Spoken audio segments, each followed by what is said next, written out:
Kryqi ta theft, thot qafën, më pas thot turk. Unë jam shqiptar, dhe ai që ja thyn qafën njeriut është Zoti i gjithësisë, jo krijesat. Allahu i lartësuar thot në Kur'an: "Wa qala al-Masihu ya bani Israila a'budu Allaha rabbi wa rabbakum."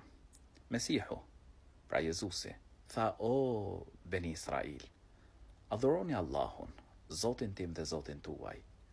Innehu men yushrik billahi faqad harrama Allahu alayhi al-janna."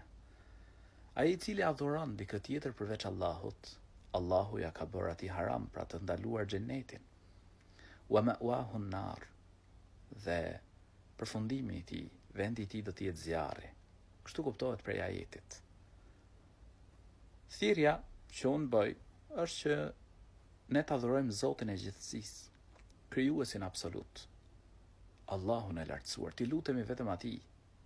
Mos i lutemi njerëzve, mos i lutemi drurve, mos i lutemi gurve, mos i lutemi kryqit, minares, hoxhës, priftit, por me ju lut Zotit gjithësisë, Allahut lartësuar.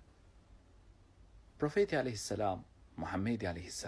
thot, pra siç kuptohet për një hadithi, nuk dëgjon dikush për mua dhe mbeson vetëm se hyn xhenet, dhe nuk dëgjon dikush për mua dhe nuk mbeson vetëm se hyn zjarr. Ajo që unë të ftoj është që ta lexosh Kur'anin. Ta lexosh Kur'anin dhe ta lusësh Allahun e lartësuar që të ta mundësoj të udhëzohesh. Ky Islam, pra që unë jam musliman, më mëson të sillem me jo muslimanët, me sjellje të mirë, me moral të lartë, mos shaj, mos ofendoj, të jetoj në paqe me të tjerët. Prandaj, unë të ftoj që ta lexosh Kur'anin. Me lejen e Zotit gjithësisë, ke për të ndryshuar shumë.